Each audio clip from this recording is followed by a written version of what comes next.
Let's get together, talk about the movies that we saw this week. We'll have discussions, talk film news, we'll laugh a lot and act like geeks. Sometimes we'll have a guest or two, sometimes it's just the two of us. Let's crack some jokes and tell some folks to come along and hang with us. Mike and Mike go to the movies. Mike and Mike go to the movies. Yeah! You have chosen wise.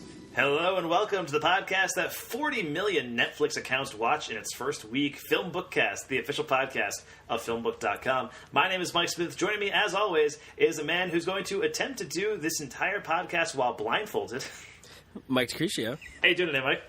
I am feeling rather confident in my ability to record an audio medium that just is me sitting at a desk not having to do anything with a blindfold. So, sure, but if you have notes, you won't be able to read them. You don't take notes. Oh, man.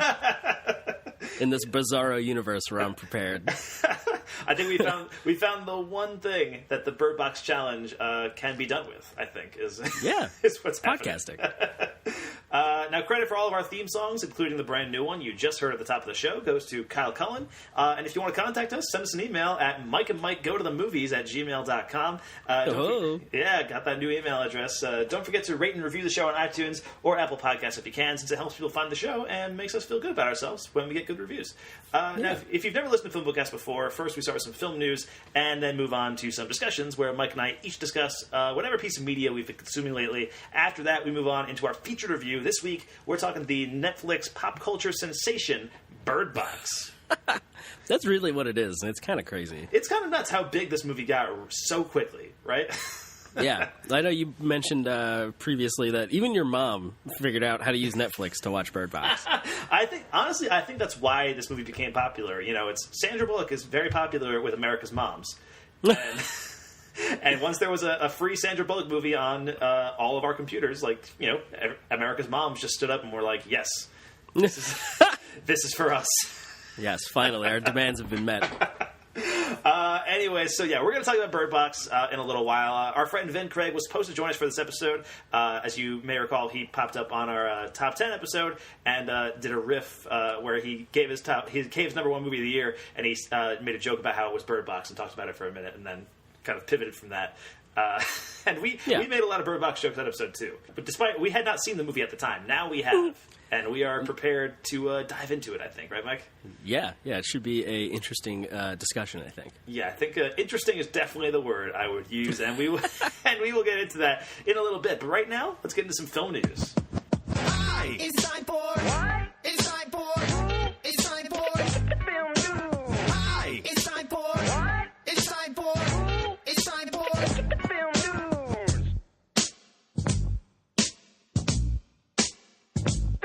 All right, it's time for film news here on FilmBookCast, and I wanted to begin with a quick shout-out to Bob Einstein, who passed away a couple weeks ago at the age of 70-something, I think, and people from the 80s know him best as Super Dave Osborne. That was his stuntman character that was very beloved, and people of my generation know him a little bit more for his role as Marty Funkhauser on Curb Enthusiasm, a show in which he is incredible. I've always been a fan of Curb, probably since high school, and I've been a fan of Bob Einstein probably longer than that because he was also a recurring character on Arrested Development. In season 3, he played the translator for George Sr. But he's been a key part of Curb for a very long time, and I'm so glad in retrospect that we got that new season of Curb.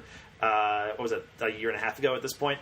After the show had been off the air for so long, we got some more vintage Funkhauser material because Funkhauser was always a highlight of the show, and Bob Einstein was truly a comedic genius. It's unreal how good he was at improv comedy.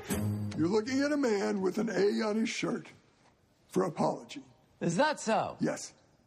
I'm sorry for the other day. There was nothing I could do. We had to leave, so I left. Quite an expensive bottle of champagne I wound up paying for. We ordered the champagne because you wanted to live it up. You said let's live it up. I would never live it up. I live it down. I don't live it up. Okay, maybe I said let's live it up. I wanted to have a good time, that's all. So anyway, you're here to what? Apologize, I'm sorry. For leaving me with the bill? No. I'm sorry for leaving early. That's what I'm sorry about. I don't mind you leaving early, but I think the proper apology would be to say, I'm sorry, here's $250 for the champagne, okay? That's a cash apology. My apology is from the heart. That's something that means something. Why do you come to the office to apologize without Because I offering the felt money? bad. I If just you wanna feel offer bad, money. you offer the money. No, you don't. You don't understand Feeling bad is feeling it in the No, heart, not feeling in the bad wallet. is making it up. It is not. So I just wanted to give a quick shout out to Bob Einstein, R.I.P., and then we can move on into some actual film news. And so with this film news, Mike, I ranked them. I put the stories in order of things I'm least excited about to things I am most excited about.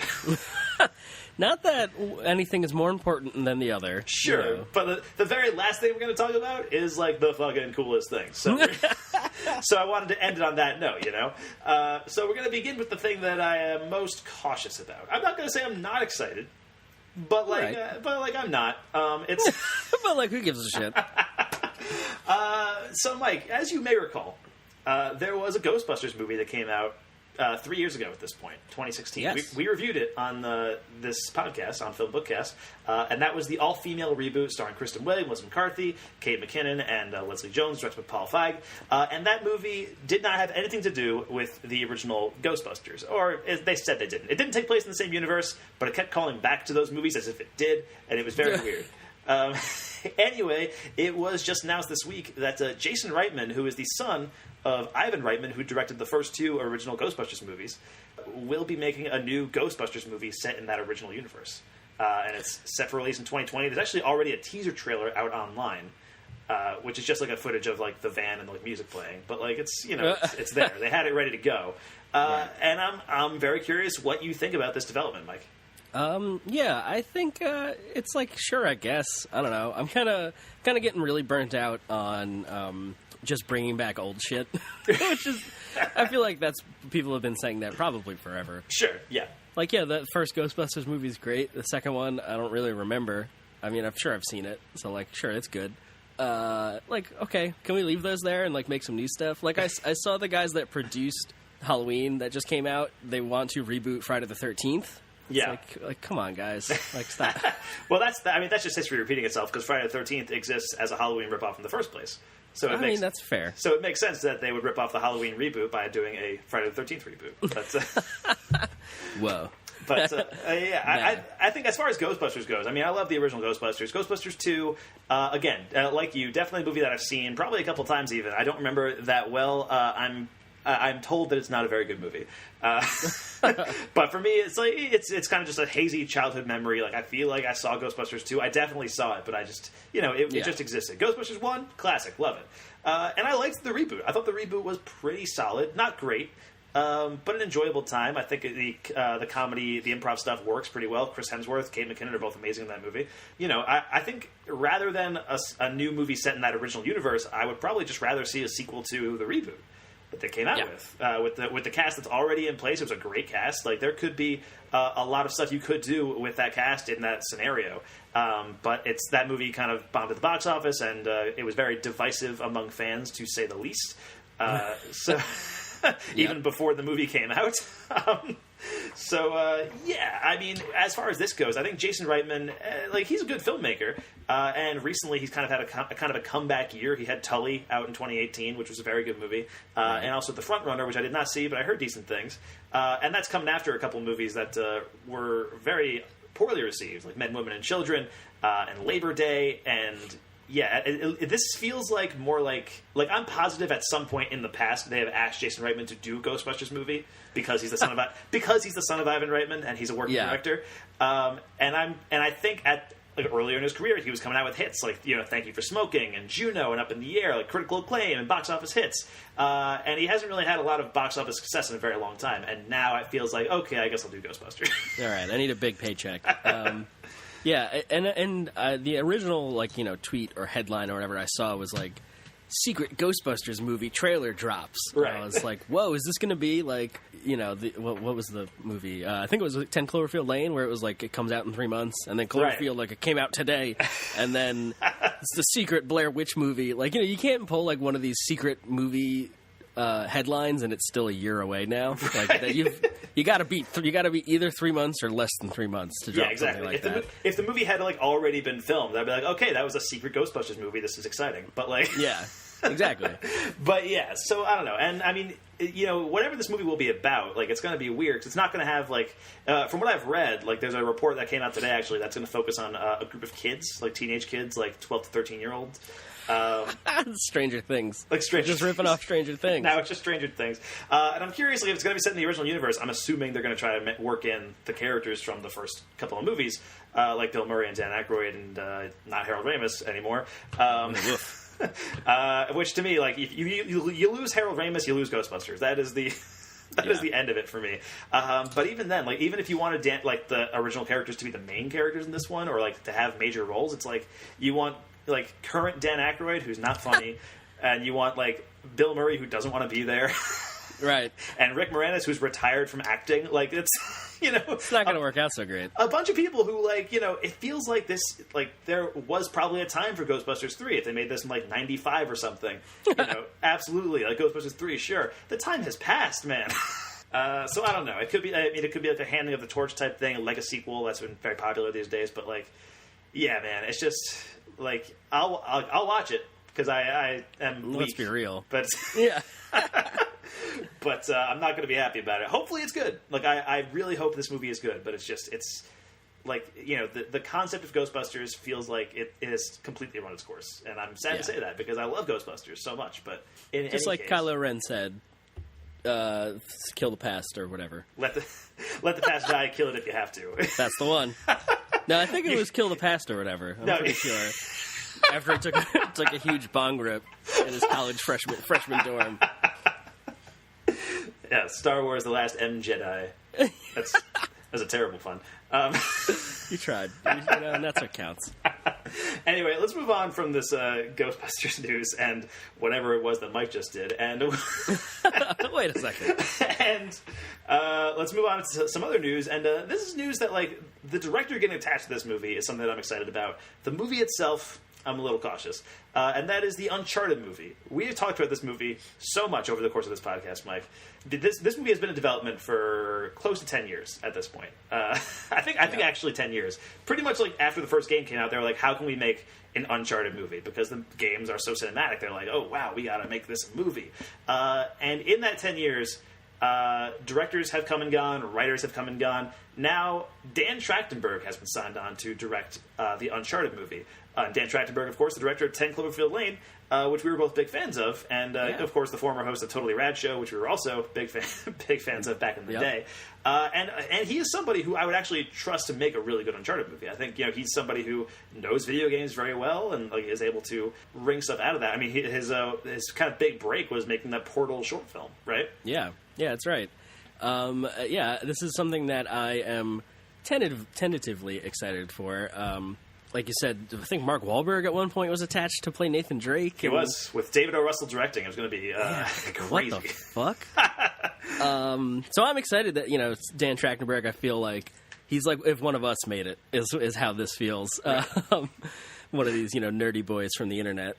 So hopefully he can pull it together. And I think this is really going to be the only way this movie ever escapes development hell, is put it on like some upstart, young, like, relatively no name. I mean, 10 Cloverfield Lane like catapulted him into name recognition, maybe. Sure. But you know what I mean? Like David O. Russell and Mark Wahlberg. Like what? You're never gonna get like a dumb video game movie made with those people. Like this needs to be a sort of low budget kind of just action movie. Yeah.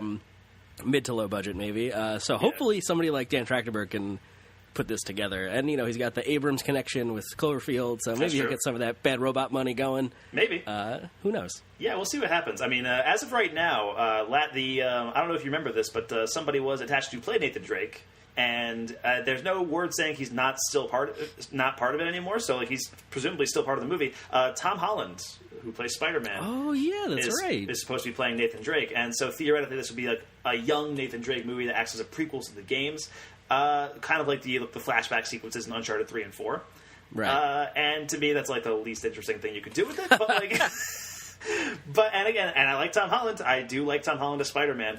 I'm not sure I see him as Nathan Drake, or at least as Nathan Drake as we know him in the games in present tense. I do kind of see him as past Nathan Drake, what we've seen in the flashbacks, which I guess is what this movie would be. But I don't know. It feels like that's the least interesting part of the Uncharted mythos that you could grab from. But again, I think Dan Trachtenberg is a talented director, so hopefully, if this movie happens and he ends up making it, they can make something good out of this. Yeah, somebody dug up a clip from the Totally Rad Show review of Uncharted 1, and Dan Trachtenberg in his, like, oh my god, this game is so good, he says, like, man, I really hope I get to make this movie. It's like, whoa, that's crazy. Man, and it's that's from, nuts. like, 2006 or something. Okay. Yeah. Also, just go look up on YouTube, somebody made a Uncharted fan film with Nathan Fillion as Nathan Drake. I remember that, yeah. Incredible. Yes. I just wanted to plug that. Yeah, fair enough. That came out a few months ago. So that's the Uncharted news, and we'll follow that as it comes along. Anyway, let's move on to the next thing, which is that Eddie Murphy might be making his big comeback soon, Mike. The Murphisance. The Murphisance is underway, and he'll be doing... We'll workshop it. We'll workshop that. The Murphisance is underway, and the way he might be doing it is making a sequel to one of his most beloved comedy movies. Coming to America 2 is officially a thing. It's not called Coming to America, by the way. Missed opportunity. Clearly, he's out of touch with sequel naming conventions now. And I'm of two minds about this. On the one hand, I think the world of Coming to America and the characters Coming to America, I think there's potential there to update that for today and make it kind of interesting. I'm also very down for Eddie Murphy comeback. I think Eddie Murphy is one of, like, during the 80s at least, was one of the funniest people alive. Like, he was amazing. And so to see him try to stage a comeback after so many years of just kind of being under the radar would be really cool. I know the director of this movie is going to be the guy who directed Dolomite Is My Name, which is a new Netflix movie that Eddie Murphy is starring in, where he's playing... It's a biopic of Rudy Ray Moore, the actor who played Dolomite in the movies. Wow. Yeah, and Eddie Murphy's playing that guy. And I'm pretty excited about the movie, actually. It sounds pretty cool. And so that director is making this movie. Eddie Murphy's starring. But do you think, making a comedy sequel to a movie like nearly, or probably over 30 years afterwards is a solid idea, Mike? Or is it the same thing as Ghostbusters? I was going to say, let's refer back to our discussion about Ghostbusters. I mean, this could be very different because it is like the original, like Eddie Murphy coming back. To, this would be like getting the original cast of Ghostbusters back. That said, I mean, like, okay, that's my reaction to this. I hope it works. Like, I don't wish ill on Eddie Murphy or anything. Like, I hope he manages to have this big breakout, comeback kind of thing. It'd be awesome if it's with this movie. I'm not particularly interested in it. I'm sure we'll see it. So we'll see what happens. I mean, if it's not this movie, the Shrek 5 is really the comeback movie. That's right, baby. That I've been pinpointing. That's got to be it. Shrek 5, Eddie Murphy. The 1-2 punch of Come to America 2 and Shrek 5 would be that's Cage-Assant's level. Unstoppable. Unstoppable. It'd be great. Anyway, so yeah, Come to America 2, and then now we're getting into the stuff that I'm actually really excited about. Before we get to the big news, wanted to bring this up. One of my favorite horror franchises is coming back. Two of the writers behind the Saw movies are working on a brand new Final Destination, Mike. Wow. And they're not saying it's a reboot. It might be like a reimagining or something or whatever. I mean, it doesn't really need to be like a reboot. It just has to be it's the same concept every movie with different characters. So who gives a shit? There's no story. Well, it kind of is. I mean, let me... have you seen all the Final Destinations, Mike? No. Are you crazy? No. Okay, well, I have seen all the Final Destinations. All right, break it down. They're fucking awesome. Okay, so the first one is the plane one. Right? Yes, and seen that one's great. Probably my favorite one. That one has Sean William Scott also. Just throwing that out there. The second one is the highway chase, or the highway thing with the logs and everything. Yep. Remember that? And I've seen so many people on Twitter say when that news came out, I don't drive behind trucks with logs anymore because of Final Destination 2. That's a real thing. Yeah, it's a real 100%. thing. Yes, Final Destination 2 also fucking dope, and that one has Ali Larter in it, who was in the first one. So there is continuity between the movies. Okay. All right. They're mostly new sets of characters, but there is some semblance of continuity. And then there's Final Destination 3, which is ridiculous. That's the roller coaster one. I do remember that. And that one has Mary Elizabeth Winstead in the lead role, by the way. I think that was the first thing I ever saw her in. I believe it. Yeah, and Final Destination 3 is ridiculous. A lot of people didn't like that one. I love it. I think that movie's insane. And then there's the fourth one, which was called The Final Destination, which implied that it would be the Final Destination movie. And that one's really bad. Not a fan of that one. I think that one was a racetrack, I want to say. Or no, the fifth one was a racetrack. What? Okay. The fourth one Maybe the fourth one was a racetrack. I don't know. 4 and 5 kind of blend together for me because 4 was not very good. And 5, I remember not liking that much. I remember thinking the kills were pretty good, but the movie surrounding it was not great. But then 5 ends with a big twist, and I'm going to spoil that twist right now. Whoa. Where it turns out that the events of 5 are actually happening in the past, and it leads directly into the first scene of the original movie. Whoa. Yeah. What the fuck? It ends with them on the plane that's about to go down, like the characters from Final Destination 5. That movie came out my freshman year of college, and I was pretty psyched about it because I loved Final Destination. And before I had the chance to go see it in theaters, somebody who I had just met, like it was my freshman year of college, posted on Facebook that he just saw it, and he was like, "Wow, it's crazy that movie takes place before the first one." And my god! And I was like, "You fucking kidding me?" Waited all these years for the conclusion of the Final Destination story just to have it robbed away from me. Exactly. But then the movie ends with a montage of all the best kills in the series set to If You Want Blood, You Got It by AC/DC. And it's amazing. Yeah, I can't believe you're not a big Final Destination fan, Mike. I feel like these would be up your alley. You know what? If I watched them now, I probably would be. I'd probably love them. I am a huge fan of these movies, and so I am pretty stoked for a new Final Destination. That's really there's no real information about this new movie. That just the fact that they're making a new one. But it's been a while. I mean, Final Destination 5 was 2011, so like 8 years. And the fourth one was supposed to be the last one, and then 5 came out, and it ended up being the last one for a while. And I am excited to see what kind of crazy death shenanigans they can get going on this time around. Yeah, especially if it's the guys from Saw who specialize in like Rube Goldbergian deaths. Yes. It's going to be great. Yeah, I am very psyched for that.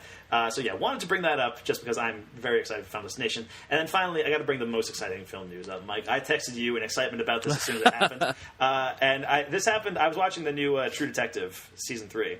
And what I realized was back when True Detective Season 2 was airing, and I was bored with that show, I would occasionally scroll through Twitter.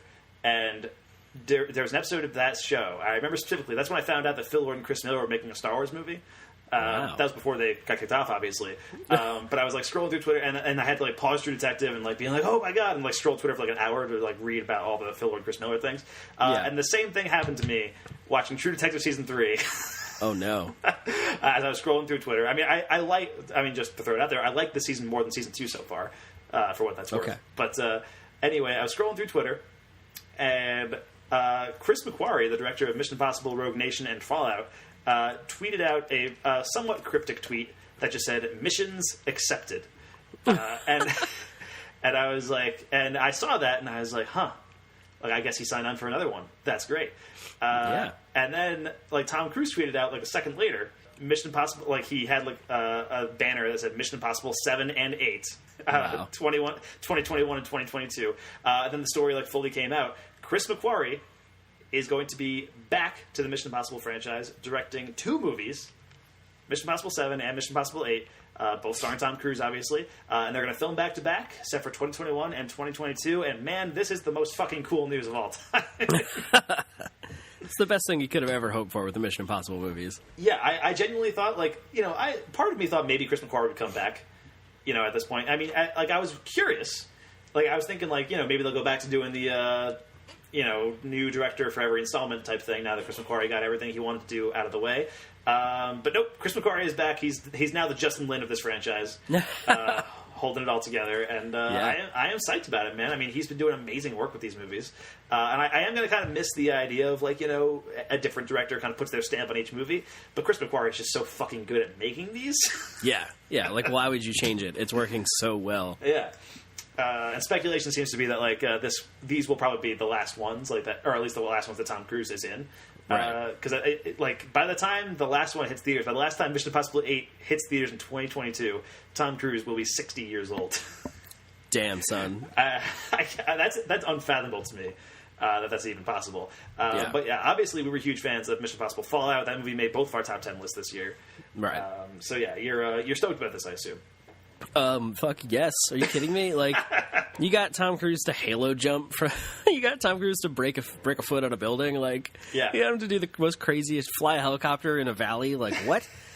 There's nothing left. Like, what do you get? He's gonna die in this movie, like next movie for real, and it's like gonna just be part of the plot. It's gonna be insane. Yeah, he's gonna make a box office like a blockbuster snuff film. I'm so scared. Yeah, I mean, I can't wait to see what they do with these movies because it's like, Fallout had so many incredible action set pieces, and it's like, how do you go from there? Like, what do you even conceive of? And I mean, I joked in our Mission Impossible Fallout review that like the next one has to have like Tom Cruise hanging off the side of a rocket ship as it's being launched to the moon, and like I think that will happen.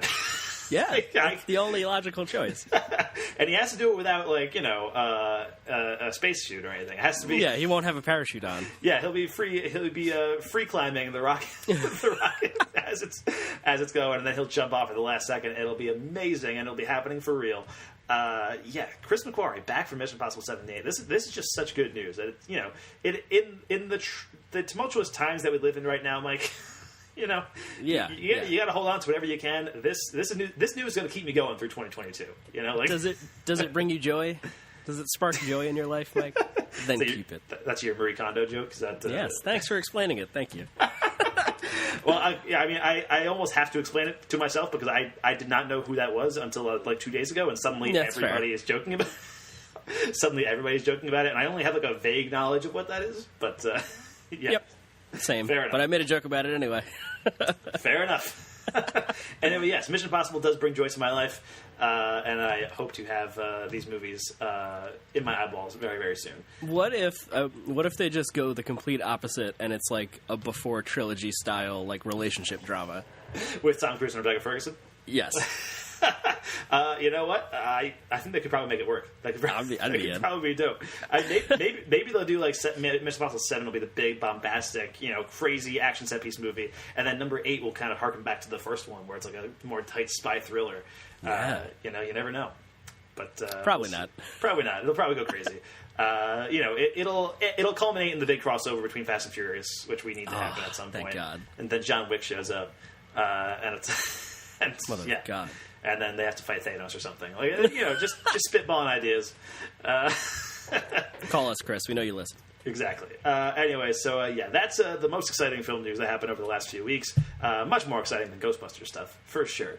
Yeah. Anyway, let's move on, Mike, into our discussions, starting right now. Watch this.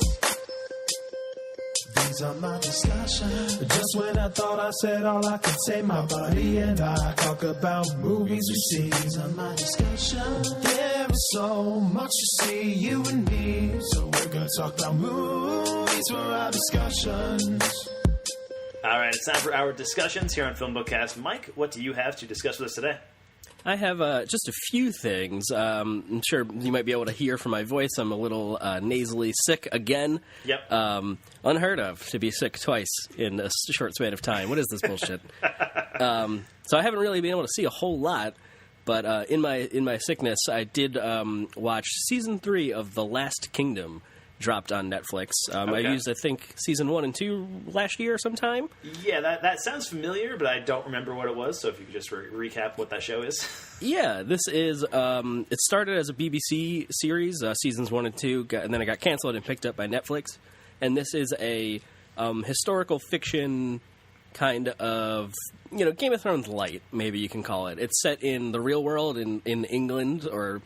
It's not England yet, but in like the year 880 or something like that. And it's, Alfred the Great and the invading Vikings and stuff and the Danes and the Saxons and all that stuff. And it's a lot of fun for what it is, kind of political backstabbing, very violent battle scenes. So, Game of Thrones light, without all the magic shit that kind of makes Game of Thrones really cool.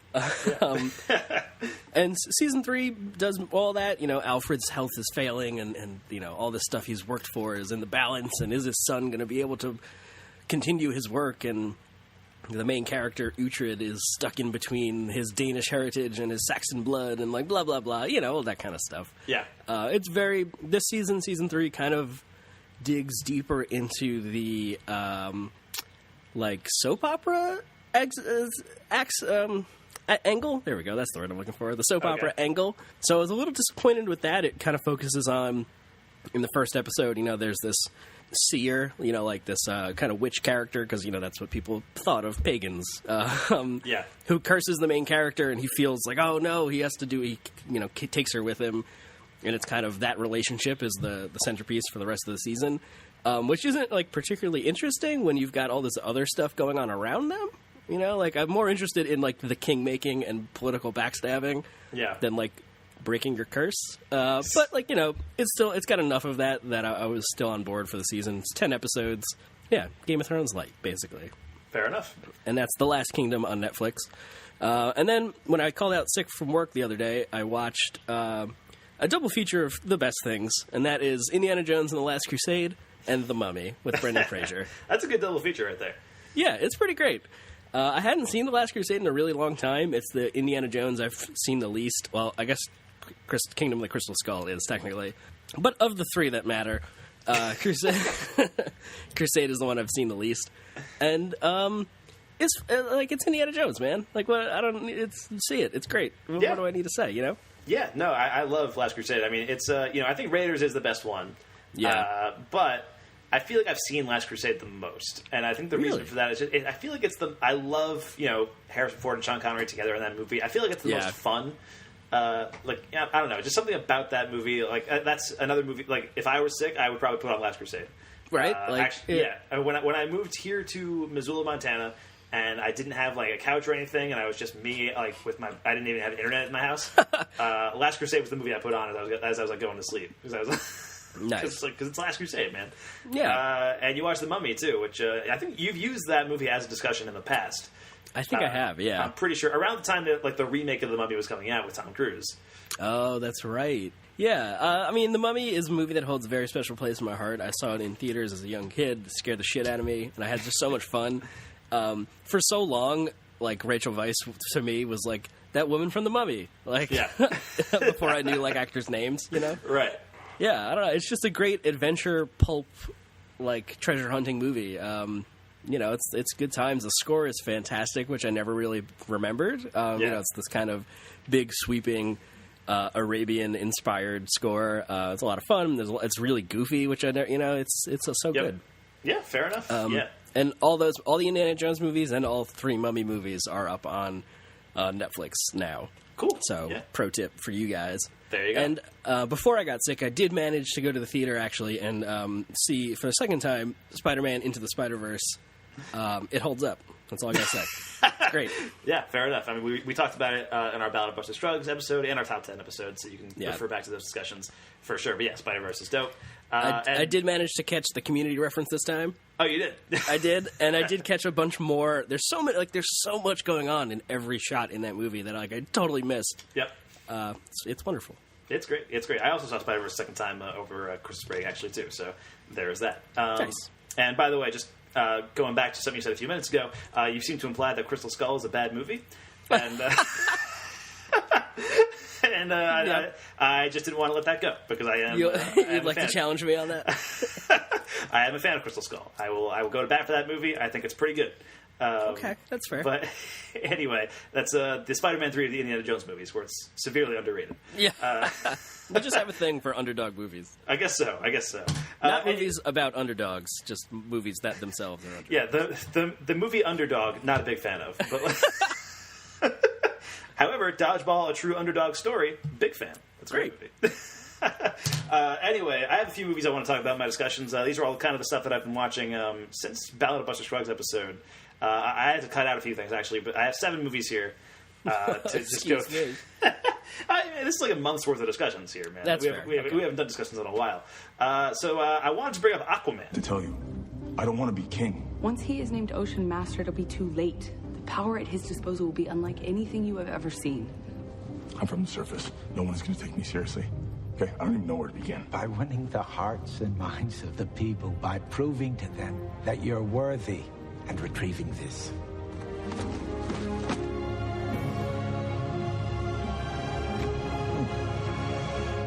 I already got one of those. Which, of course, is a little movie called Aquaman. You might have heard of it. It's the most successful DC EU movie of all time. It actually just outgrossed The Dark Knight recently. I don't want to talk about it. It crossed $1 billion at the worldwide box office. It is a huge cultural success by all metrics, and I think it is bad. Oh, wow. Flat out bad. I mean, it's not... Okay, so this movie goes for it in a big way. Like, it goes all in on the comic book stuff, and, like, generally speaking, I like that. And there are stretches of this movie that I'm like, yeah, this is kind of fun, but, like, I don't know. It's you know, compared to something like Thor Ragnarok, right, which also goes all in on the comic book shit. Thor Ragnarok does it with, like, a sense of humor and, like, a kind of sense of self-awareness that, like, we know this is silly, but it's also awesome. Right. And Aquaman doesn't seem to understand that it's silly, I feel like. No. And on the one hand, I respect it. They tried to play that completely straight. It just completely did not work for me. And honestly, I think a lot of that rests on Jason Momoa as Aquaman, who I don't think is that good in this movie. I think I might have liked him a little bit more in Justice League because he was a supporting character in that movie, and so it's a little less evident that he has nothing going on. But shots fired. Yeah, I'm sorry. I was not. I like Jason Momoa in Game of Thrones as Khal Drogo, whereas barbarian brute who speaks in a language that is not English that I can't understand if he's good or not. That's his good performance. Other than that, like his Aquaman, it's all right. And this movie really does go for it, like in a way that DC comic book movies haven't done really in their universe movies yet. So that's kind of cool. And I think it's a very well-directed movie. James Wan does a very good job of visually speaking. Like, visually, it's pretty insane and awesome. But, like, I don't know, it just feels like, story-wise, it's ripping off different movies at different points in time, and it just feels disconnected. Like, the first third is like, all right, this is Thor, but underwater. I can get on board with that. And then the second third turns into, like, this globe-trotting adventure that's like a Raiders of the Lost Ark riff. And it's like, all right, like I can get on board with this if this is the movie it's going to be from now on. And then the last third turns into like this Lord of the Rings thing, and I'm like, just pick one movie to rip off, please, and do it well instead of doing three poorly. Yeah, exactly. And the supporting cast, like, solid all around. I mean, Amber Heard, I think, is okay as Mara. I think she has a pretty cool fight scene, so that's cool. And Nicole Kidman has an awesome fight scene in the beginning, actually. So that's cool. Willem Dafoe is in this movie. Patrick Wilson is in this movie. Dolph Lundgren is in this movie, riding a seahorse, and that was worth the price of admission alone, I think. But yeah, I don't know. To me, it felt like a big swing and a miss. And, you know, I really wanted to like this movie because I love James Wan. You know, James Wan has made a lot of movies I really like, the Conjuring movies, Furious 7, and it just didn't work for me in any respect. But it feels like, you know, DC kind of turning a corner into a more bright and fun direction. And so in that sense, I can kind of, you know, I'm still, every time a DC movie comes out, I'm like, you know what, I didn't like this that much, but like I liked it just enough where like the next one might be better. Yeah, that's how I feel about everyone. Yeah, so I mean, I was not the biggest Aquaman fan, but at the same time, like I think Shazam looks kind of fun. Could be cool. Yeah, you know? That might be the one. I can't wait for that to break my heart again too. Anyway, so that's kind of my brief thoughts on Aquaman. We would have done like a full review of this if we had the time to do it, but you know, there was so much stuff going on around the holidays. It just wasn't going to happen. Anyway, let's move on from that to Bumblebee, which is the new Transformers movie. And that's a franchise that I had sworn off after the third one. I have not seen Transformers 4 or 5, but this one is not directed by Michael Bay. This is Travis Knight, who did Kubo and the Two Strings, and stars Haley Steinfeld in the lead role, and it's pretty good. It's actually it's a delight. It got like glowing reviews, and I wouldn't go as far as to say it's great, but it's solid, and it feels kind of like a throwback to like those kind of 80s blockbusters where it's just about like a kid and like this extraordinary situation, and I kind of dug that. It's often a very quiet movie, which is such a huge change from the Michael Bay Transformers movies, which are so loud all the time. They're incoherent and crazy. And what I like about this one, I mean, you know, I am not somebody who has a ton of nostalgia for Transformers. Like, you know, it was a cartoon that was on when I was a kid, and I saw it every once in a while, and I probably had a couple of toys, but like I wasn't a huge Transformers geek. I am somebody who watched the first 3 Transformers movies in theaters, and even enjoyed the first one when it came out, because I feel like that was like 2007, and that was like the big movie that year. Do you remember how huge like Transformers was that year? Like that was crazy. Yeah, it changed everything. It changed the game, man. Anyway, but what I liked about this movie is it kind of ditches the designs of the Transformers from the Michael Bay movies, and takes the designs from like the old 80s cartoon. And so Bumblebee looks like he does in the 80s. Optimus Prime looks like he did in the 80s, but done in a more realistic way. And it looks cool. Like, it looks really good. And one thing I do want to give these Transformers movies credit for is that they do still have Peter Cullen voicing Optimus Prime. That's the best part. It's great. So, like, and now that he actually looks like Optimus Prime, like, I got a little bit of chills when he first like showed up on screen. I was like, oh my god, it's Optimus Prime. But you know, it's the same Transformers stuff. You know, bad robots, good robots. Like, it's very basic, but it's an enjoyable time. Also, Pamela Adlon is in this, which is weird. Pamela Adlon is the star of Better Things on FX. She was in Louie also. Okay, yeah. She plays Haley Steinfeld's mom, and it was cool to see her. It's just not the type of thing that I associate her with, so it was very weird. Anyway, now let's move on to a movie that I was not expecting to like that much. Ended up being completely delighted by it, and that is Mary Poppins Returns. So open it up and take a look, 'cause under the covers one discovers that the king may be a crook. Chapter titles are like signs, and if you read between the lines, you'll find your first impression was mistook. For a cover is nice, but a cover is not the book. Shall we do the one about the wealthy widow? Oh, by all means. Always loved that one. Well, go on then. Lady Hyacinth McCall brought all her treasures to a reef. What do you mean you weren't expecting to like it? I don't know why I was so personally offended by that. Yeah. Are you a big Mary Poppins fan, Mike? I don't know. I don't know why it just hit me like that. Yeah, I mean, you know what? Mary Poppins is definitely, like Ghostbusters 2, is definitely a movie that I saw at some point in my life. But it's not like I can like really remember it that well. Like I probably saw it when I was like 5, and it's just kind of a hazy memory. So I don't have, much like Transformers, don't have a ton of nostalgia for Mary Poppins. There's a lot of connections going on with these. Yeah, well, things we're talking about. It's a Dan Harmon episode. Yeah. So Mary Poppins Returns coming out. Like Emily Blunt's playing Mary Poppins. That's cool. Lin-Manuel's in it. I love him. Rob Marshall's directing, who I don't think is a great director in most cases, but he's a solid musical director, sure. But it's Disney making a sequel to what's considered a classic, and they've been doing their live action remakes recently. This kind of feels like it's of the same ilk. So I was like, yeah, whatever, Mary Poppins Returns. And then I saw it, and I was just so completely charmed by this movie. I was blown away by how much I just was completely delighted by it. It just feels like, and a lot of it is beat for beat the same as the original Mary Poppins. But Emily Blunt's great in it. Lin-Manuel's great in it. I think the songs are really fun. The choreography and the sequences are just really cool. Ben Wishaw's in this movie. Emily Mortimer. Colin Firth is in this movie. Meryl Streep. Yeah. It's a secret Mamma Mia sequel? It's a secret Mamma Mia sequel, yes. Wow. Bold of Disney. Yeah, so I will say, Mary Poppins Returns gets my thumbs up, man. I was not expecting it, but I ended up enjoying it quite a bit. So, there's that. And then there's Welcome to Marwen, which is a movie that I was hoping I would like, and I did not. Oh, no. Yeah, this is the new movie from Robert Zemeckis, and I love Robert Zemeckis. I mean, I think, I've defended his work on a lot of occasions over the past, 15 years. Yeah, it seems. I mean, there was that weird period of time where he was making those mocap movies, like Polar Express and Beowulf and Christmas Carol, and some I think there's some merit to those, but a lot of them are they're not great. And then he came back with Flight. Flight was great, and then with The Walk, I feel like people didn't like that much, but I loved. And Allied, I thought was pretty good. This movie stars Steve Carell as a guy from Kingston, New York, actually. So a lot of this movie took place kind of near my hometown. So that was kind of cool. But anyway, the idea behind this movie is Steve Carell plays a guy who was beaten up as a hate crime at a bar in Kingston, and kind of retreats into this fantasy world of these World War II era dolls that he kind of creates an art installation out of.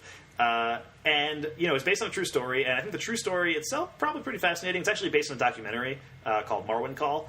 But I don't know, this movie just feels like it's so saccharine, and it just feels like it's playing it up to a weird degree, and it does this thing where it's like half the movie is kind of mocap in the world of the dolls, and half of it is happening in the real world. And then there's towards the end, it gets really meta. There's an extended Back to the Future reference in this movie, and obviously Robert Zemeckis was the director of Back to the Future, and it's just it's weird. It's very weird, and I think there are parts of the movie that work, but ultimately it feels like just a failed experiment all around. Not a big fan of Welcome to Marwen, unfortunately. And that kind of goes for my next movie, too, which is the new movie by Adam McKay, which is called Vice. Now, you've probably seen this movie represented at the awards ceremonies a lot. Yes. Adam McKay's getting nominated for Best Director in a lot of places, and Christian Bale won the Golden Globe for Best Actor. This is a movie where Christian Bale plays Dick Cheney. And it takes place kind of throughout his entire life. It's a big biopic about, like, from beginnings of Dick Cheney to, like, the Bush administration and beyond. And, you know, I was really hoping to like this movie because it seemed right up my alley. Adam McKay is a filmmaker who, you know, I like Adam McKay in general. Mostly I like comedy stuff. Like, that's the thing. Right. I mean, he has directed some of the best comedies of this century, I think. I mean, he did Anchorman. He did Talladega Nights. He did Step Brothers. Like, that's a perfect trilogy of comedy movies right there. Like, yeah. Nobody does it better. And then there's the other guys, and Anchorman 2, and I like those movies too. And then he came out with The Big Short a couple years ago, and he won an Oscar for that movie for writing. And I feel like at that point, it's like a transitional period in his career where he's like, yeah, I want to write more serious movies now that kind of have a comedic, satirical edge to them. And I get that. I respect that. I will say The Big Short is a movie that I thought was fine, but there was something irked me about that movie, and I couldn't like quite place my finger on it as I was watching it. It took a while afterwards for me to realize, like, you know, what I didn't like about it is it felt like it was talking down to me. Like, it felt like, as an audience member, the movie didn't respect my intelligence and felt like I had to inform me about every single thing, like I'm an idiot. Right. And a lot of that, and the movie makes that perfectly clear. There's a lot of, like, parts in The Big Short where it's like, okay, this part's too complicated for you to understand, so here's Margot Robbie in a bathtub so she can explain it to you, and that kind of thing. Great. And I feel like Vice is that to, like, the 10th degree. Like, oh, no. A lot of this movie is like, you know, Adam McKay is mad about the Bush administration, but he's mad at me also because I'm not mad enough about the Bush administration. And it's like, I'm plenty mad about the Bush administration, man. But that happened 10 years ago, and, like, yeah, we can be mad about it, but, like, you gotta like let go of the fact that, like, yeah, like, we're all mad together, right? You know, and so it's weird, and some of it, and the weird thing is, like, it partially played, like, I could see Dick Cheney watching this movie and not thinking that it was that bad about him. You know, like, didn't portray him that badly, you know?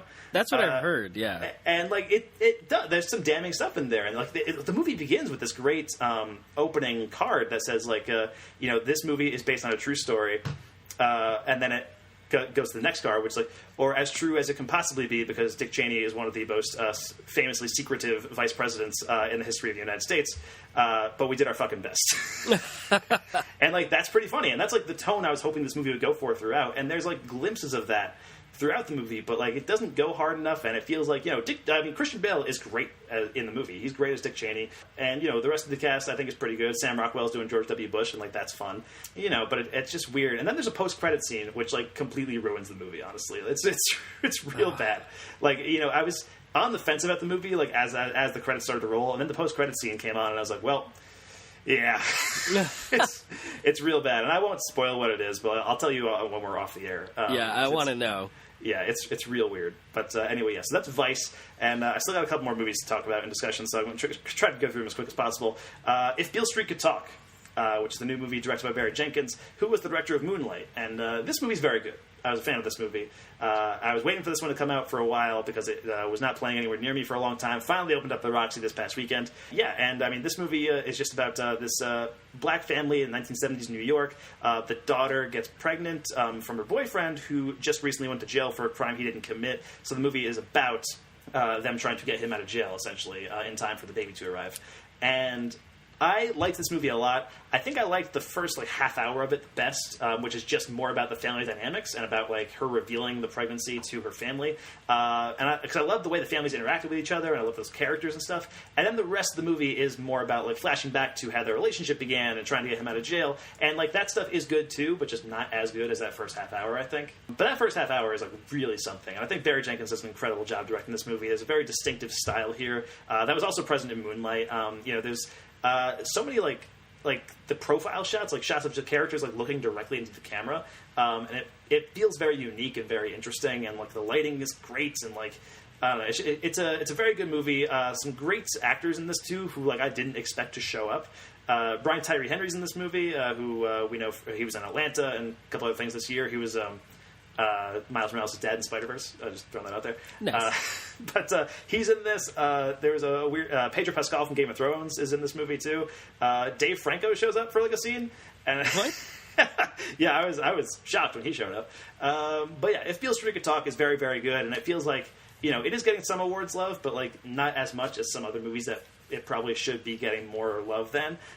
So hopefully, the Oscar nominations I think are being announced this Tuesday. So we'll see how that goes. By the way, I just realized, and I think we did this last year too, I meant to put in the Golden Globe winners in our news segment. And I completely forgot. Who cares at this point? Yeah, who gives a shit? You know that Bohemian Rhapsody and Green Book won everything, so who cares? The worst possible choices won all the awards. Whatever. Yeah, it's fine. Anyway, so that's If Beale Street Could Talk. And then finally got one more movie to talk about, and it's the first movie from 2019 that I've seen, Mike. My top 10 list has begun, and this movie is in my number one spot right now. Because it's the only one I've seen. And that is Escape Room. The new horror movie directed by Adam Robital, who, I meant to look up what he did. He directed something, and presumably. I'm gonna vamp for a second while I you're gonna stretch while I figure out what it is. But he co-wrote Paranormal Activity: The Ghost Dimension. And he was the director of Insidious: The Last Key, which came out last year. So Insidious 4. Basically, the plot of this movie is it's a horror movie where a group of people who don't know each other are summoned to this escape room. And the idea is if they finish the room, they will be given $10,000. It turns out, though, that it's a high-stakes, organization that's actually trying to kill them in the escape room for fun. Like, that's basically the thing. It's a rat race. It's rat race, but it's escape room, and they're dead. Fair. I will say I enjoyed this. It's a pretty solidly fun horror movie. It's not great by any means, but it's a pretty fun time. I think it has some inventive moments. Deborah Ann Wall from Daredevil, the TV show, is in this movie. So is Tyler Labine from Tucker and Dale vs. Evil. And yeah, it's just a pretty enjoyable time. January, the first weekend of January is generally speaking a dumping ground weekend. Like that's the weekend that studios put okay, this is the movie that we're never going to sell. We should just toss this out there. And usually that's a crappy horror movie. And this year, that crappy horror movie was actually decent. Usually it's bad. Usually it's the worst movie you'll see in a year. But Escape Room, pretty solid. Wow. So yeah, so there is that. Anyway, so that's my discussions, Mike. I know that took a while, but now we can finally move on into our featured review of Bird Box. We can't stay here. Every contact we have had with the outside has brought us death. Your kids, they deserve hope. Every single decision I have made has been for them.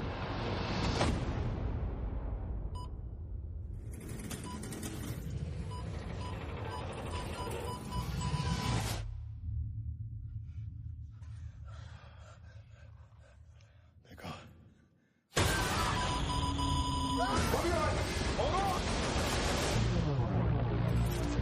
Listen to me. We are going on the trip now. It's going to be rough. Hold on! If you hear something in the woods, you tell me. If you hear something in the water, you tell me. But under no circumstance are you allowed to take off your blindfold. Did you hear that? The creatures. All right, that was from the trailer for Bird Box, the new Netflix movie written by Eric Heiserer and directed by Suzanne Bier. It stars Sandra Bullock, Trevante Rhodes, Jackie Weaver, John Malkovich, Sarah Paulson, Rosa Salazar, Danielle McDonald, Lil Rel Howery, Tom Hollander, B.D. Wong, and Machine Gun Kelly for some reason. That's who that was? That is who that was, among others. And the IMDb plot synopsis for Bird Box reads, 5 years after an ominous, unseen presence drives most of society to suicide, a mother and her 2 children make a desperate bid to reach safety. So, Mike, Bird Box debuted, I think, on December 21st on Netflix, and I had not heard much about this movie up until, a week before it came out. And then suddenly, everyone was talking about it. It was a huge thing, especially over Christmas. Everybody was like, oh man, did you watch Bird Box yet? There's a Bird Box challenge that is on the internet right now where people are putting on blindfolds and doing ridiculous things, oftentimes getting hurt because the internet is stupid. And so, have you been as taken aback by this whole Bird Box craze as I have been? Yeah, it's pretty wild that, this movie can just drop in out of nowhere and become a pop culture phenomenon like you joked about earlier. But that's really what it is. Netflix is just producing so much shit. And I mean, I guess one that they would push the hardest is one that has a huge draw, like Sandra Bullock, you know. Yeah. Makes sense that all of a sudden this would be popping up all over, like, you know, billboards, buses, you know, all that kind of stuff, giving it a full marketing tour kind of thing. But it worked, man. Like, the hype for Bird Box, the hype for a Netflix movie hasn't been this high ever that I can remember. Yeah, I mean, you know, other than there's by contrast, take like Roma, right? Right. Which is a movie that's getting nominated for so many awards. It's getting like, you know, it's has a very good shot of getting Best Picture at the Oscars, you know, that kind of thing. And that's a movie that, like, I feel like maybe less than a tenth of the audience of Bird Box probably watched Roma. You know what I mean? Yes, I agree. That movie, you know, Alfonso Cuarón, Academy Award winning director, like, nah, don't worry about it. Here's this weird horror movie. Right, but it sort of reflects how we watch movies now, right? Like, if you even go to theaters, like, it's going to be like the blockbusters, the horror movies, whatever that will make bank. Yeah. Compared to something like, you know, the art house foreign film, it's not going to do as well. And so I think it's interesting that Netflix is putting out both of those things, and they're getting like kind of acclaim on both sides. But Bird Box has been like the movie for Netflix for about a month now, and I'm curious what you thought about it, man. Like, we're both like pretty big horror aficionados, and this movie is sort of a horror movie. Yeah, I'd say thriller more than a straight up horror movie. Not that I don't know if that's a useful distinction anyway. I feel like I've you know, had some discussions on the horror subreddit about, like, that's really the only people that make that discussion are like movie snobs. That distinction. Sorry, they're like, well, really, it's a thriller as you push up your glasses. But anyway. It's a psychological drama. Yeah. Anyway, it's a gothic romance. Yeah. That was the big Crimson Peak talking point. Yes. It's a gothic romance. But back to Bird Box. Yeah, this movie, I'm not like 100% sold on it. I don't know how I feel. And I watched it about a week ago now, or over the this past weekend, you know, so 4 or 5 days. Yeah. And like, I still can't tell how I feel. On one part, you know, it kind of flashes back and forth between these two timelines, Sandra Bullock and the children, trying to make this last ditch, you know, effort to get to the you know, in the horror movie trope of like, we have there's a haven here, get here and we can help you kind of thing. Yeah. And then flashing back to when it all started and like the insanity of the world ending and mass suicides and all this stuff.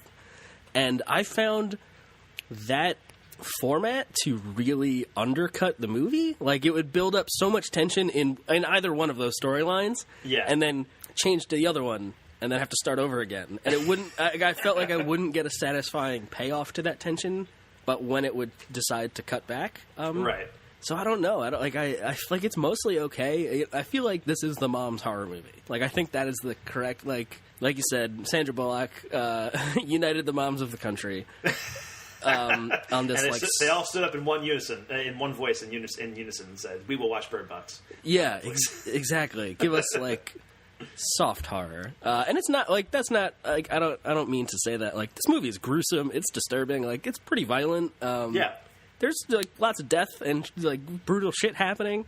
But I don't know. None of it like really affected me. Although some parts of it very much affected me. Like, I definitely found myself like teary-eyed by the end. Really? Yeah, and I don't know if that's just because, like, I'm a soft boy. I don't know, like, what happened. Like, you know, like, I was emotional. But then, like, 10 minutes later, I was like, wait a second. I don't think I like that. Yeah,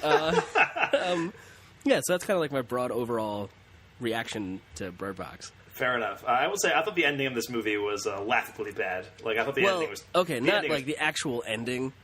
Okay. There's a moment... But, yeah. All right. We'll get into that in spoilers. But I thought the ending of this movie was terrible, and like I could not believe anybody signed off on that ending. But you know, when I was watching it, you know, everyone told me before I saw this movie that it was basically the same thing as A Quiet Place, right? Right. Like, the idea, you know, in A Quiet Place, you can't make a sound, or else the creatures will get you, right? And in this movie, you can't see the creatures, or else they will get you.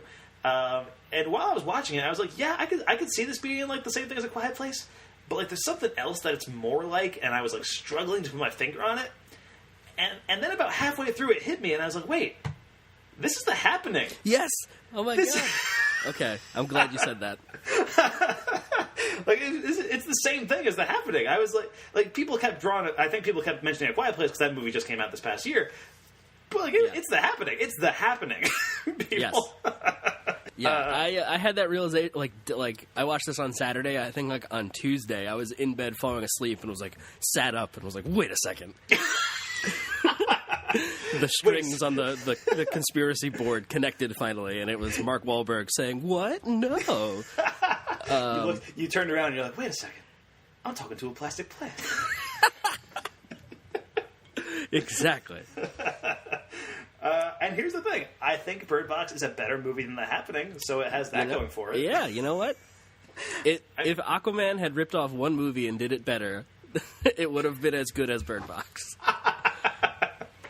Yeah, fair enough. I'm not sure if that sentence made any sense, but You know what I mean? Like, Bird Box ripped off a movie and did it good enough that it's better than the movie it ripped off. If Aquaman had picked one movie instead of three, it could have been as good as Bird Box. If Aquaman had just ripped off The Happening, man, that would have been a movie right there. Now, that would have been bold. That would have been a daring filmmaker's choice. Exactly. And I mean, The Happening is a bad movie. Like it's real bad. But it's also, like, sort of a masterpiece in how bad it is. Like, it's one of those movies where it's like, you can't even fathom, like, the fact that movie exists.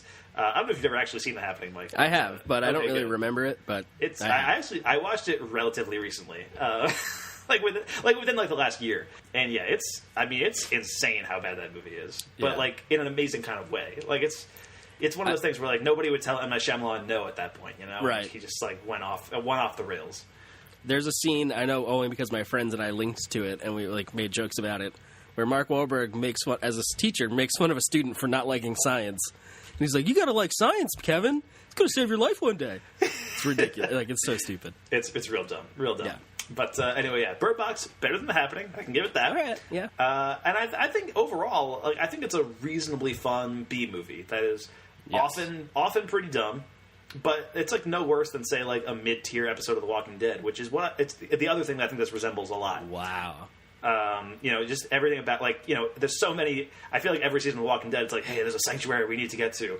That's exactly what it is. You're right. And then that's what this movie is, and that's flashing back to the beginning of the apocalypse, which The Walking Dead kind of does sometimes. It doesn't really flash back to the beginning, but you see, like, how people survived and stuff like that over the course of the show. And it kind of resembles The Walking Dead, especially when it's like the survivors all in one house together, and it's like, okay, we need to make a food run, and like one character's like, oh, maybe we should just leave the others behind, and that kind of thing.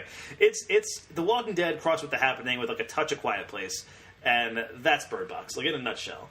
Yeah. And I think it does that to a decent degree. I really think this movie caught on solely because of Sandra Bullock, and because it just showed up in people's Netflix accounts one day during the holiday season, which I think is key. Also, like, people were home, they were with their families, they needed something to watch, and so Sandra Bullock and John Malkovich being in this movie like kind of gave some class to the whole proceedings, made it feel like a real movie that you can kind of put on, and it'll like kind of satisfy everybody. Like, everybody will watch it and be like, that was a reasonably fun thriller.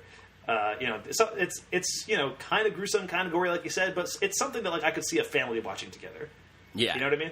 Yeah, and like all being like, oh, and like throwing popcorn. Yeah, exactly. Yes, and I think you're right. The structure of the movie does hurt it a lot. Like only because like I think I was way more into the House of Survivors trying to survive like immediately after the apocalypse than I was into the stuff on the river 5 years later. And because that was the stuff that was actually happening in the present times, I was like, well, yeah, this is yeah, and because like she makes it to that, so that undercuts all of the danger going on in the house for Sandra Bullock's character, and it's like, well, and you also know that none of the other characters are with her at that time, so it's like, well, okay, so they all must die. And I do feel like the stuff that's immediately after the apocalypse, like most post-apocalyptic fiction, I feel like takes place years after the event happens. So like, I'm always kind of interested when it's taking place like as it's happening, And I think when it actually does happen, the event where it's like Sandra Bullock and Sarah Paulson in the car and everything's going crazy and shit, like, I was into it. I thought that was a reasonably fun time. It kind of felt like, it's weird to say, it kind of felt like this is the end. Where it's just crazy shit happening all over the place. And like, this movie wasn't meant to be funny, but like it kind of was. Like when stuff... So, like, when characters would die and stuff. Yeah. Because it would happen very abruptly, or, like, something silly would happen. And then, it kind of leads up to that ending, which I think is laughably bad. I want to shout out Sarah Paulson in the movie. Yeah, dude. Because I think she's great. But I also think, like, they're supposed to be sisters in the movie, but there's, like, I don't know if this was just me. The sexual tension between them was like thick. Yes, super high, kind of weird, honestly. Yeah, it's absurd. Like, you know, they felt like they were making eyes at each other the entire movie, and they had like this kind of screwball type banter. You know, like they were great together. Sorry, you know? I didn't mean to interrupt you. Sorry, but yeah, like they were great together, and like they were supposed to be playing sisters, and it's like they should have just made them girlfriends. Like there's nothing in there that nothing in the performances that suggests they're sisters. Like it 100% reads like a romantic relationship. The number of times they weightily say the word stallion to each other, I was like, no, like you can't do this. But yeah, so I think Sarah Paulson is only in the movie for a short time, but she is great in the scenes that she's in. And yeah, I really wish there was more with those characters just together, surviving in the apocalypse, you know, because I think that would have been kind of cool. And if they weren't sisters and they were girlfriends, like that would be so much better. Like it feels like such a missed opportunity. It's insane. Like the performances are there. I think the reason they have to be sisters for the plot, you know, like Sandra Bullock's pregnant, even though that is like could have been, you could have figured out a way to make that happen anyway. But I feel like that is another avenue to allow people to be like, oh, it's just A Quiet Place because Emily Blunt's pregnant in A Quiet Place, you know? Yep, makes sense. Yeah, that's all I was going with. That's all I had to say. Yeah, fair enough. So what did you think of the other actors in the movie, Mike? The rest of the ensemble? John Malkovich, Trevante Rhodes? What's John Malkovich even doing in this movie? B.D. Wong was great for the 2 minutes he's in it, because B.D. Wong's always great for the 2 minutes he's in movies. Absolutely. I did like the dynamic of, the House of Survivors kind of thing. I felt like everyone was... Well, Malkovich is going... Like, he knows he's in a B movie. Or I think he might just be at the point in his career where he doesn't give a fuck anymore. Like, yeah, when I was watching Malkovich, I was like... Because generally speaking, I love John Malkovich. I think he's a great actor. Yeah. And for the first, 10 minutes when after he showed up on screen, I was like, is this a bad performance? Is he bad in this movie? Wait a second. And then by the end of it, I was kind of more on board with what he was doing. But yeah, I feel like he knows he's in, a schlocky B movie, and he kind of plays that up. He's kind of doing like Cyrus the Virus from Con Air. Like that kind of level of ham. But Lil Ray's great. Or Rel, whatever, right? What's his name? Lil Rel, yeah. From Get Out. Lil Rel's great. I guess that's Machine Gun Kelly. Like, what's he doing? I don't know. He's just like a drunky. Oh my god. Words, guys. Kind of low-level criminal type character, yeah. But yeah, I mean, the dynamic is fun enough. But it's just as weird, like everything going on. Yeah. I mean, I feel like a part of it is like... it's a pretty big group of survivors for a 2-hour movie, and especially because you're only cutting back and forth to them through a flashback structure, so you're really only getting a little bit of these characters at a time. And I feel like the group had to be smaller, or the entire movie should have just been them in the house. Because I feel like you don't get enough with any of the characters in order to warrant any kind of emotional response when they die. You know? Yes. The only one that emotionally affected me was Lil Rel, because he's the only one that knows what the F is up. Fair enough. I mean, we're not in spoiler territory yet, so sorry. That's fine. I mean, we know they all die. We talked about it. Yeah, I guess that's true. I mean, the movie kind of sets that up as Sandra Bullock's the only one left in the beginning of the movie, so theoretically, you kind of know that these characters aren't going to make it. Sorry for anybody who was mad at us about spoiling Bird Box. Yeah, just ask your mom what happened, I guess. And that sounds like a your mom joke, but it's not what I meant. But statistically, your mom probably watched the movie. Yeah, that's what I meant. Anyway, yeah. So should we move on to spoilers, Mike, for Bird Box? Do you think we have any other general thoughts, or should we just get straight into it? No, I think we can get right into it. All right, let's do it. Let's do spoilers for Bird Box, starting right now. Stop it, both of you! You're spoiling it! You're spoiling everything! All right, spoilers for Bird Box, starting right now. So, Mike, I want to talk about the ending of this movie, because, again, I think it is ridiculously dumb.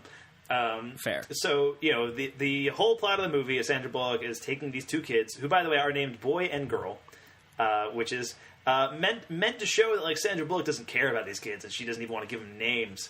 Or, she doesn't want to allow herself to care about these kids or whatever, right? And I think that's an okay idea in theory. I think it's really dumb in practice when you have to have her say boy and girl over and over again.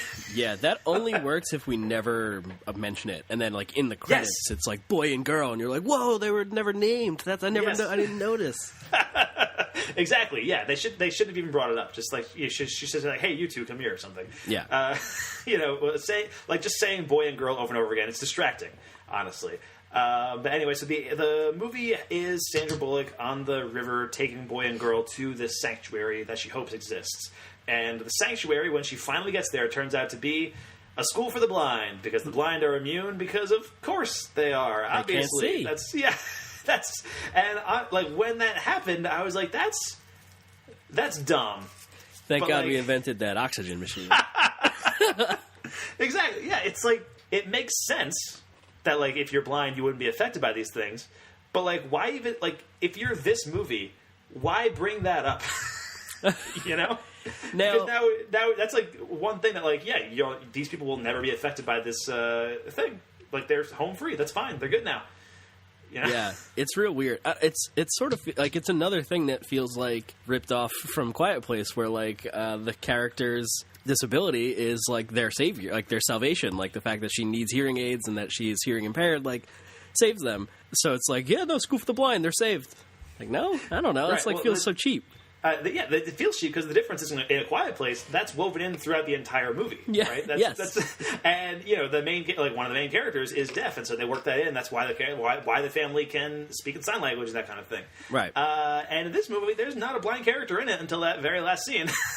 Where they show up at the school for the blind, and it just feels like, oh, gotcha. We didn't think of that. Yeah, exactly.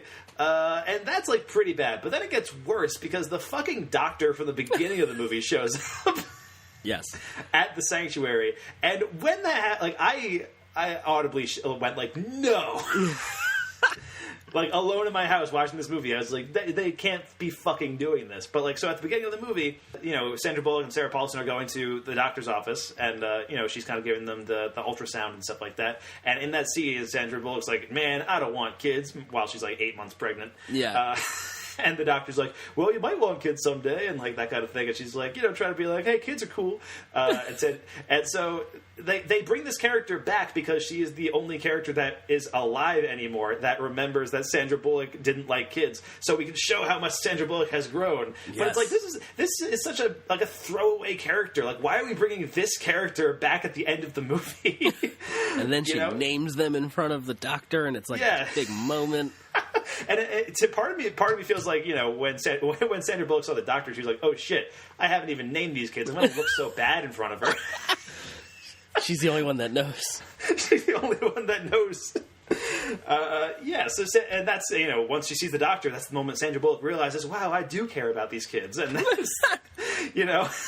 And it's so fucking much that happens in, like, that 30-second span. And, like, I could not believe they brought back that doctor character. Like, it was, like, I was flabbergasted by that. Yeah, I have heard, this is apparently based on a book, and apparently the ending of the novel, it's one of those, like, the Mist situations. Well, actually, I don't know that.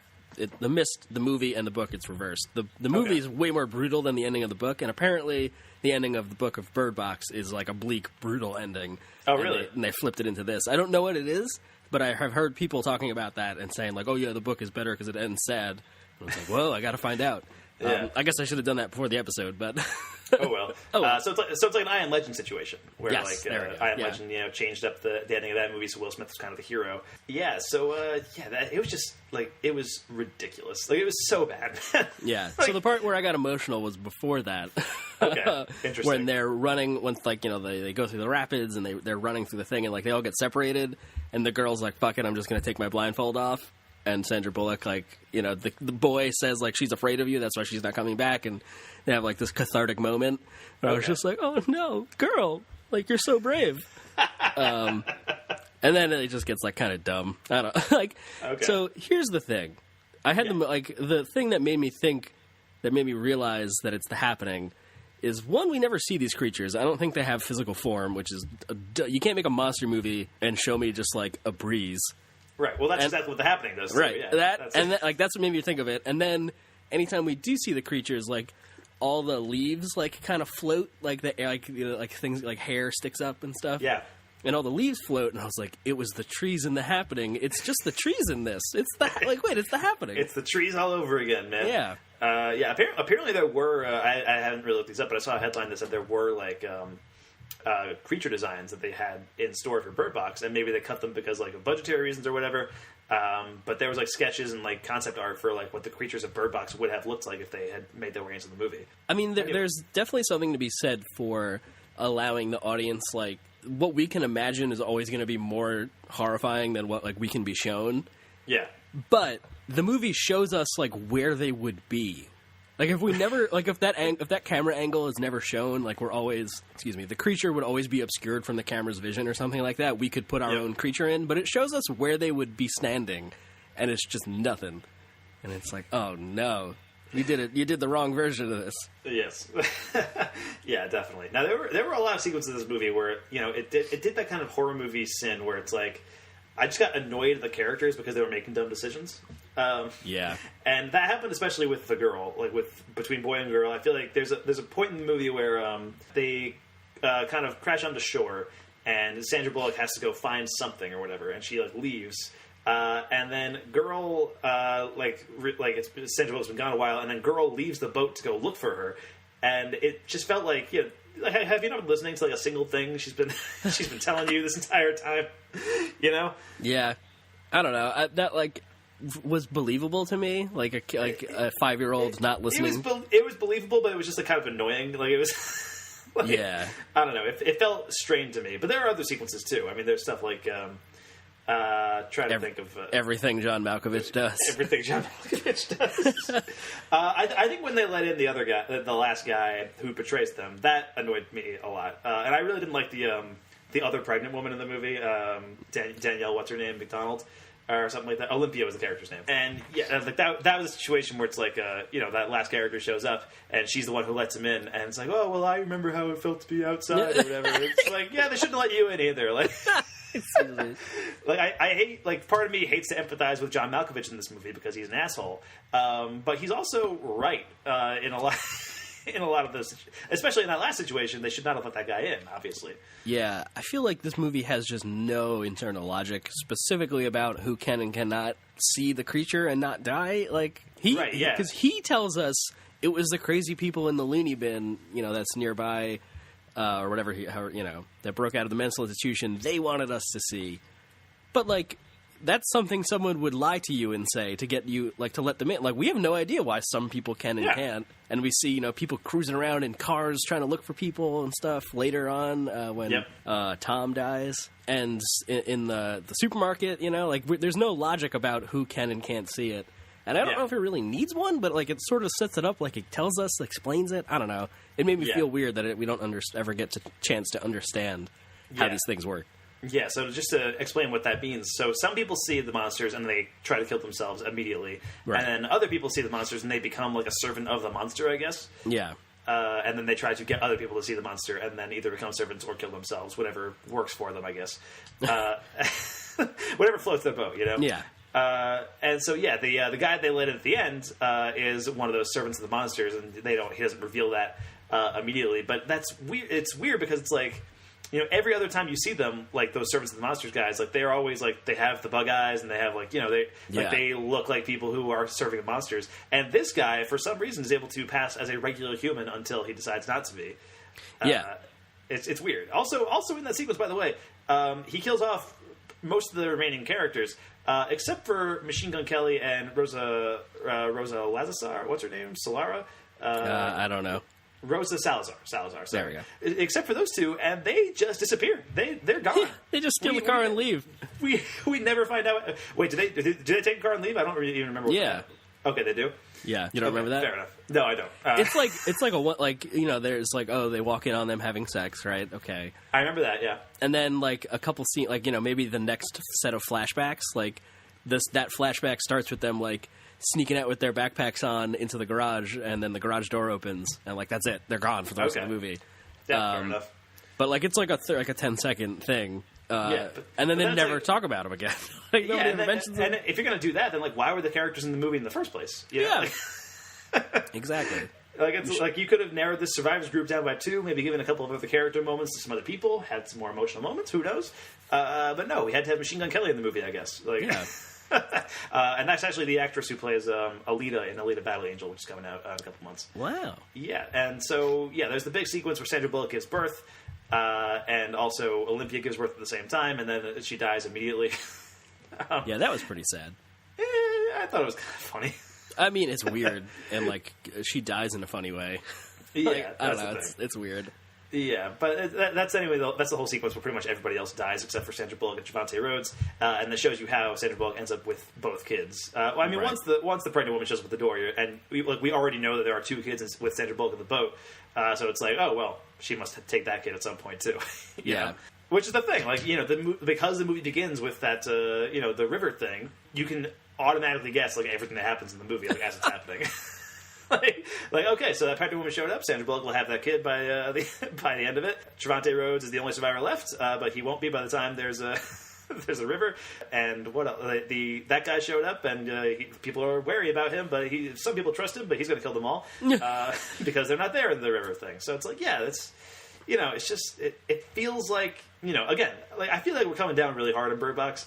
And for the most part, like it's a relatively enjoyable B movie. It's just dumb. It's just really dumb. Yeah, you know, like I mentioned a lot recently in my discussions. I'm in my pajamas on the couch watching this movie that I didn't have to pay to see. Like, Yeah. I'm probably gonna like it for the most part. You know, like just on that alone, before the movie even starts, you got a head start. Sure. So, like, yeah, it's fine enough. Yeah. Did you have like a favorite death scene? Like anything that you any death scenes that you thought were cool? I liked B.D. Wong's. I thought that was pretty. Yeah, cool. that was intense. So it was really funny. My mom and I had started watching this, and my dad was out, and he came home. Like as they're strapping B.D. Wong into the chair to we give my dad like the crash course, 30-second recap. Yeah, and then B.D. Wong like falls over and breaks his head open on this fireplace, and he's like, "What the fuck is going on?" My dad was so confused. That's great. Yeah. But yeah, B.D. Wong's is pretty intense. Lil Rel's, heroic sacrifice to save the rest of the group. Like my boy, the only one that understood what was happening. Yeah, maybe you want to watch Get Out again, honestly. That was basically my whole... let's be real. Yeah, and I did like the sequence where they had to drive to the grocery store, and so they had to completely cover the car so they don't see out the windows, and they were navigating by the GPS. Yeah. That was kind of cool. Like it was an interesting kind of take on the concept of like they can't look at anything, so they have to shroud the car in darkness. Like, it's a cool idea. It was pretty clever use of the collision detection thing that a lot of cars have now. Like if you're too close to your bumper, like they'll warn you or whatever. Yeah. So I thought that was okay enough. Yeah, and that I think is my ultimate take on Bird Box, is that it's okay enough. Yes, I agree. But I want to ask you, does the title Bird Box have any significance? Like, I feel like symbolically it must mean something. Otherwise, there's a box of birds. Yeah, but that's what it's about. It's about it's got to mean something more, though, right? Like, it can't just be like sometimes movie. Scars, cigar, man. Maybe I don't like Bird Box. No, I think the title probably does. I mean, yeah, so... literally the title refers to the box of birds that Sandra Bullock is carrying around, because the birds can sense the monsters before anybody else can, right? Yeah. They can, sense when they're coming around. So she keeps the birds on her as, safekeeping. But I would say if Bird Box, the title, was supposed to mean anything more than that, at the end of the movie, she sets the birds free, so it's like... Yeah, there's three of them. There are three of them. There's three of them, and it's Sandra. If Sandra Bullock and the boy and the girl are the birds, they're setting themselves free. Oh, I don't know. It's stupid, but it's okay. I just needed somebody to walk through it with me. That's all. Yeah, but anyway, that's probably the most you're going to get out of that. I think Bird Box, decent enough time. It's honestly, it's probably the ideal Netflix movie. Like I was saying, it's something kind of thrilling, kind of goofy, with a very big name attached with Sandra Bullock. That you can just kind of put on and please pretty much everyone that you're with. Yeah. Not great, but not bad either, except for the very end. That's really bad. But, we might have to, pause, and then we'll go look at what the ending of the book is and come back.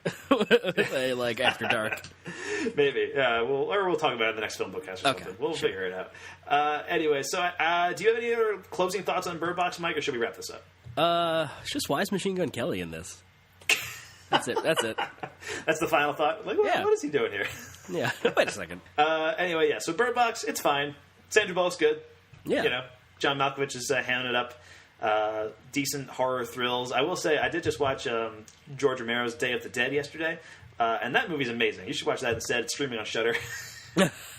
Perfect. Just throwing that out there.